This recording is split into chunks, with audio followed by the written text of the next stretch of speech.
The summer heat is here and the coast is calling, and now CityCast listeners can save 20% off weekday stays at SCP hotels, like the Salishan Coastal Lodge.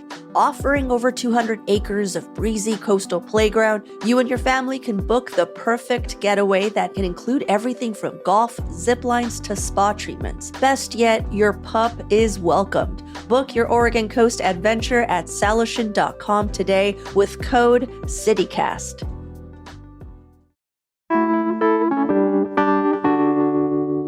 The Oregon coast is home to some of the most beautiful tide pools in the country. Some of these areas are usually impossible to explore, but they're accessible right now because summer brings the lowest tides. So today on CityCast Portland, we're talking with Wild Solitude guiding outdoor expert Norther Emily. She's sharing some great tide pooling spots for us to check out and tips for how to safely enjoy them. It's Thursday, July 25th. I'm Claudia Meza, and this is what Portland's talking about.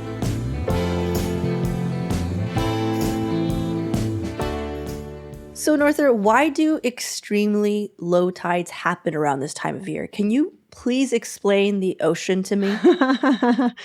I can, but that is a real big question.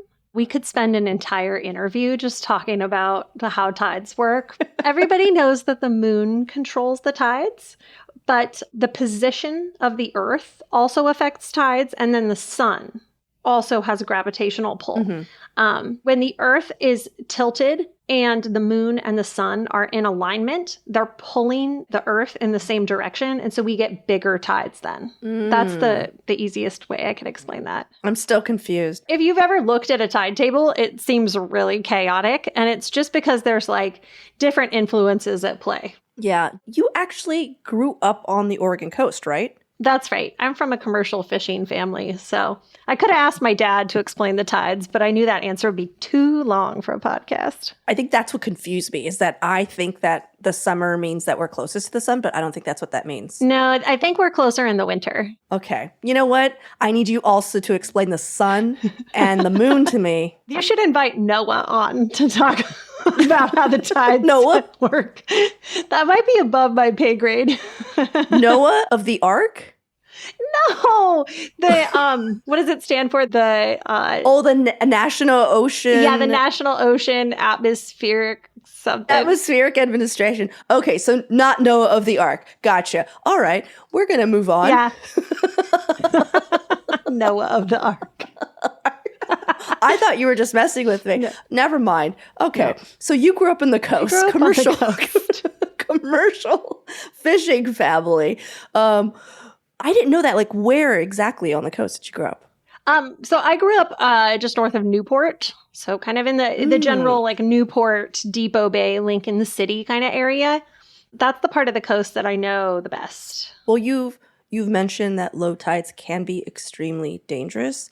What are some crucial safety tips? Like, also, like, why? Because in my head, I'm like, oh, it's a low tide, no water or ocean, less danger. But you're like, no, man, this is crazy.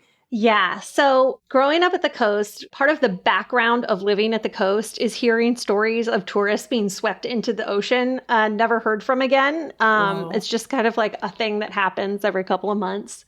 If you are not familiar with the ocean and the way that it moves and like real comfy with keeping an eye on the waves, you can get yourself into a pretty sketchy situation pretty quickly.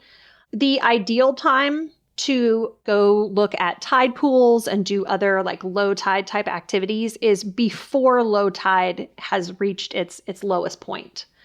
Oftentimes people are a little behind the curve getting out there, and by the time they go out to the tide pools or whatever they're doing, the tide is already on its way back in. Oh, gotcha. The tides are very transitional. It's not like the tide drops and then hangs out for a while. It's like the tide goes out and the tide comes back in. So people do not pay enough attention. They're not keeping an eye out to see like, okay, like I see physically that the water is getting closer to me. It's time to move back. And around tide pools, obviously you have hazards like there's like really slimy rocks and like barnacles are really sharp. Like you really don't want to like trip and fall on any kind of basalt features. They're pretty rough and you'll be bleeding a lot and you'll have a bad time. The bigger risk would be like when the tide is super low and people start going around headlands that are normally surrounded by water.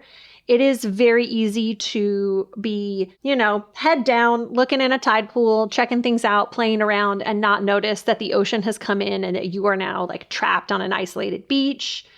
People get stuck in sea caves. Oh my God, that's so scary. It's a pretty high risk activity. The ocean is very serious. And I would also make sure like whatever you're doing that other people are around, because keeping an eye on where other people are will also be like a good way to get some clues about what is safe and what is not safe. Like if nobody else is going where you're going, like don't do things that locals don't do.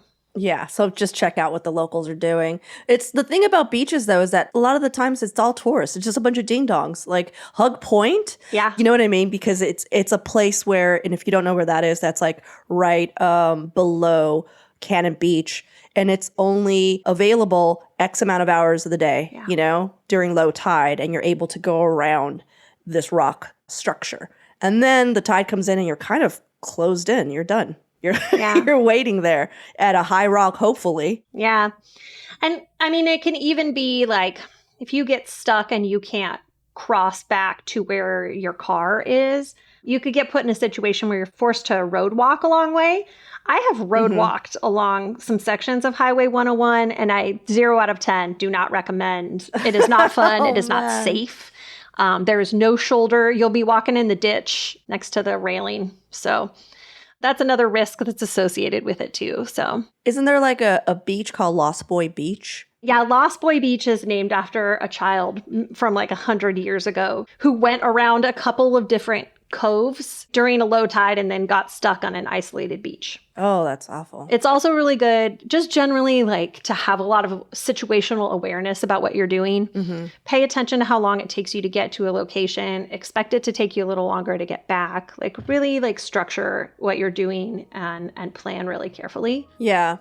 Okay, well, let's take a quick break here. And when we return, Norther is sharing some cool places to check out during low tide.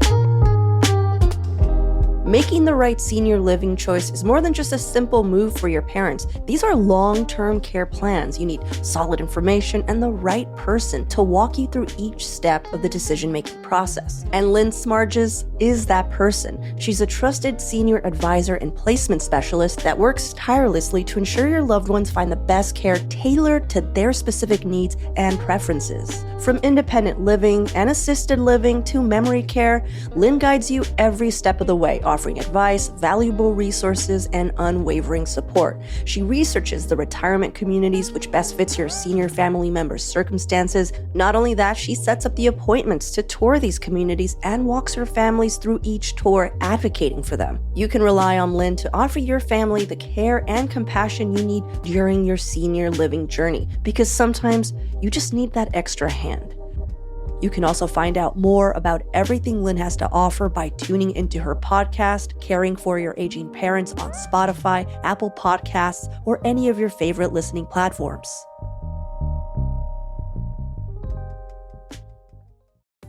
Hi, I'm David Plotz, the CEO of CityCast.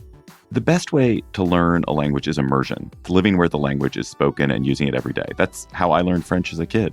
But if that's not in the cards for you this year, you can still learn a language the second best way, and that's with Babbel. I live in a city with a huge immigrant population. You probably do too. And in my hometown, a lot of my new neighbors speak Spanish as a first language, and we have lots of great Mexican and Central American and South American restaurants and stores. I wanted to be able to communicate just a little bit better with some of my neighbors. So I started with Babbel, the science-backed language learning app that actually works. And after just a few extremely enjoyable weeks learning Spanish with Babbel, I've already gotten comfortable ordering at a restaurant and eavesdropping on my girlfriend's conversations with her mom. Look, learning a language isn't always easy, but with Babbel it is fun and it feels useful, basically immediately. That's why Babbel has over 16 million subscriptions sold. Plus, all of Babbel's 14 award-winning language courses are backed by their 20-day money-back guarantee. Here's a special limited-time deal for CityCast listeners. Right now, get up to 60% off your Babbel subscription, but only for our listeners at babbel.com/citycast. Get up to 60% off at babbel.com/citycast. Spelled BABBEL.com/citycast. Rules and restrictions may apply.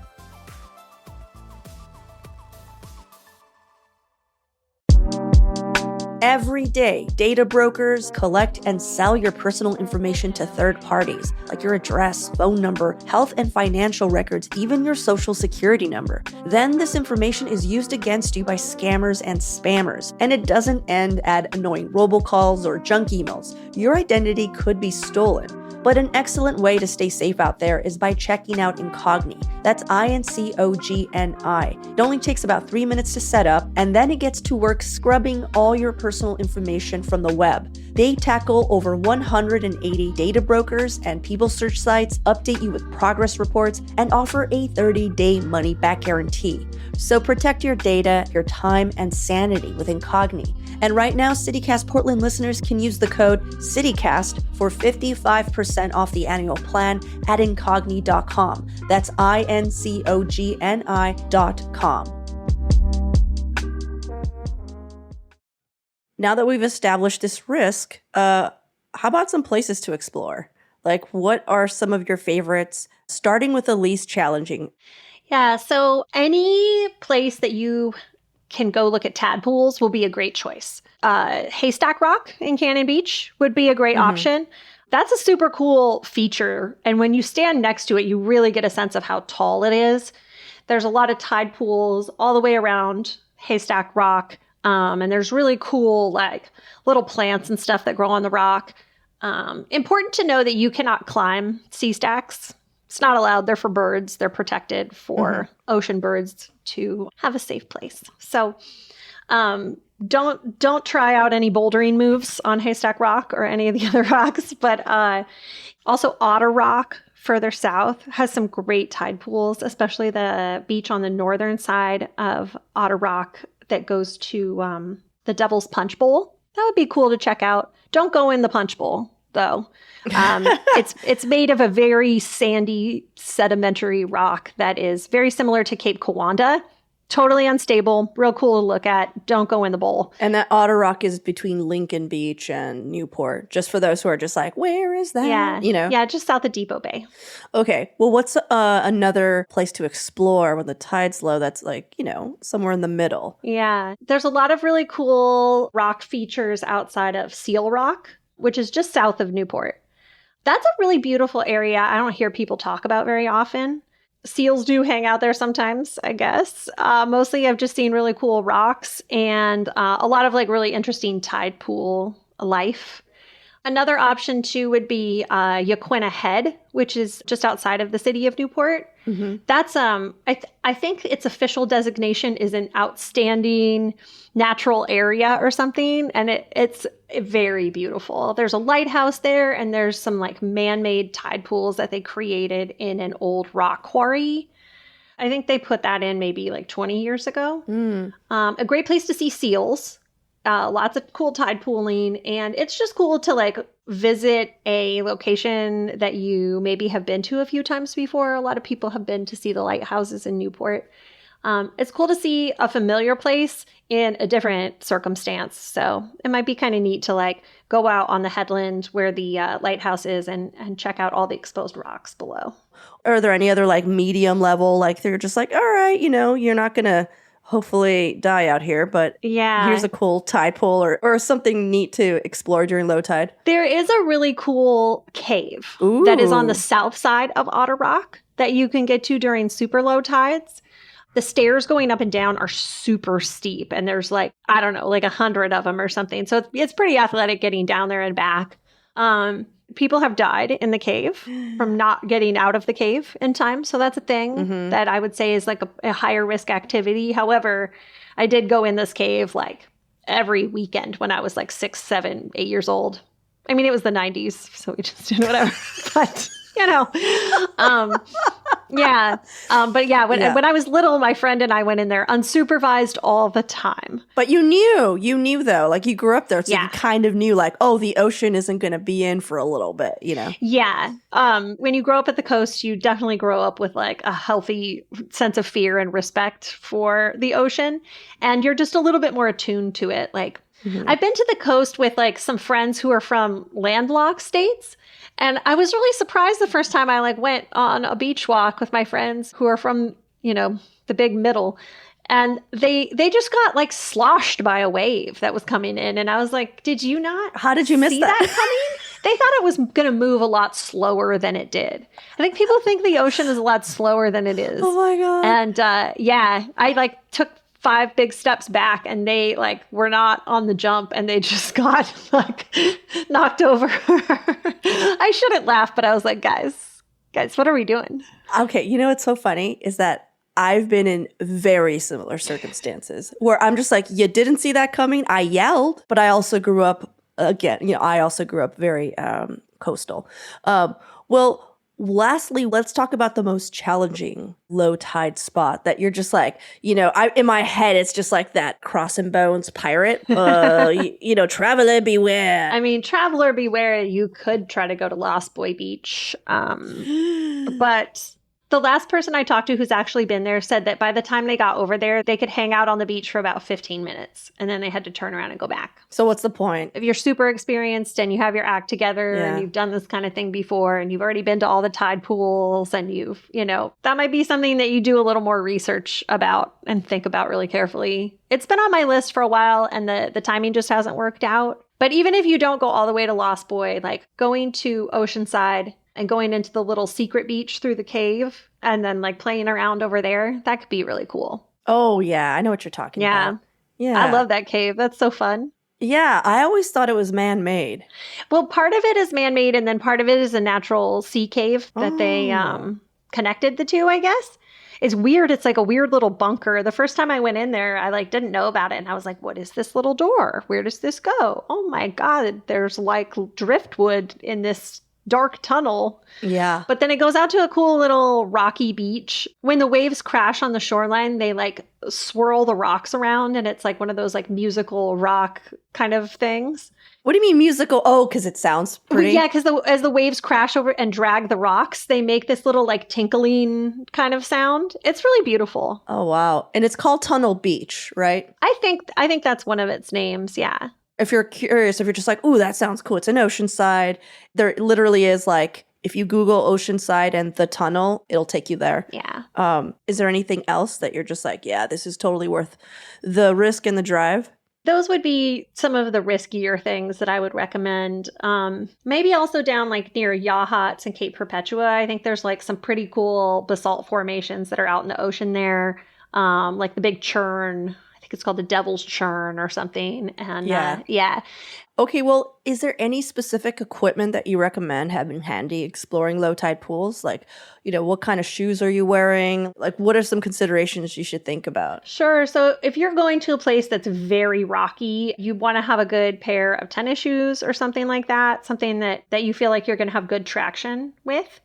I hesitate to recommend boots or anything like that, like rubber boots or anything, because for one thing, it's summer, it's going to be nice. But if you're going to go to, like the Yachats beach has a lot of rocks on it, and it would be not very fun for your feet to walk barefoot on that kind of thing. Yeah. But other than that, like you don't really need anything. Sometimes I see people bring those little tiny fish nets so they can like scoop a little friend and take a look at them, but that can be really invasive. And I personally think that it's best to just like look and not touch things in the tide pool, but yeah. Somebody was telling me the other day that last time they went to the beach on the low tide, they saw an octopus, which is super cool. What? And that it like changed colors right in front of them. So that would be rad. Oh my God. Yeah. Something that I realized that we haven't really discussed is like, what kind of things can people find in low tides? Yeah. So there's a lot of cool things that live in tide pools regularly that people are probably familiar with, like urchins and anemones and little tiny fish. And there's some cool little bugs. Lots of little crustacean guys, lots of barnacles and mussels and things like that. But then you can also look for, things that you don't expect normally that might end up in the tide pools, like an octopus or some random fish that normally doesn't hang out near the coast. What's the craziest thing you found in a tide pool? When I was a kid, we found this really gross looking fish in the tide pool that was I grew up hanging out on the docks. So I've seen a lot of fish in my life, Claudia, really a lot of fish. And I had never seen one like this before. It seemed more like a mid or a deep water fish. He was really ugly and had weird, crazy eyes. And he was just hanging out in the tide pool, and we kind of checked it out. And then we were like, that is the gnarliest looking thing I've ever seen. Is it the one that deflates? You know what I'm talking about? Oh, the squish face. Norther is laughing because I'm making the face because I think I can. Is it this guy? It was not that guy, but I know what guy you are imitating right now, and that was incredible. Thank you. Sometimes I feel like when someone takes a picture of me, I'm just like, I'm really serving that fish right now. Oh, it really bums me out. But maybe I'm just absolutely beautiful deep sea. We don't know. Absolutely. It's the pressure. We don't know. We don't know. Anyhow, I appreciate you telling me all this cool stuff and explaining how the world works. Thank you. I did a little homework. I was like, okay, just casually explain how tides work.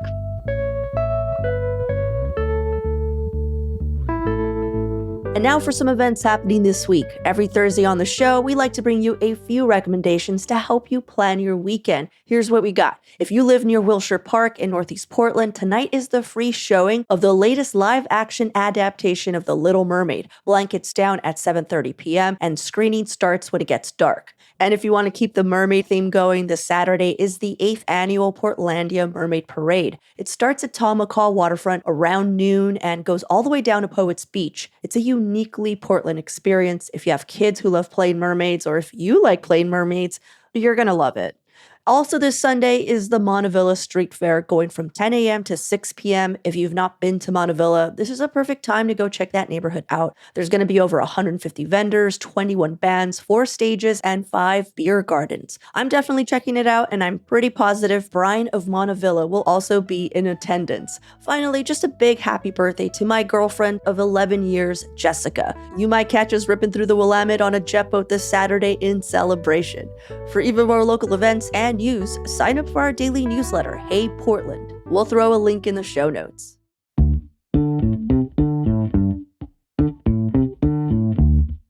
Well, that's all for today here on CityCast Portland. Thanks so much for listening. We'll be back tomorrow morning with more from around the city. Until then, see you at Slim's.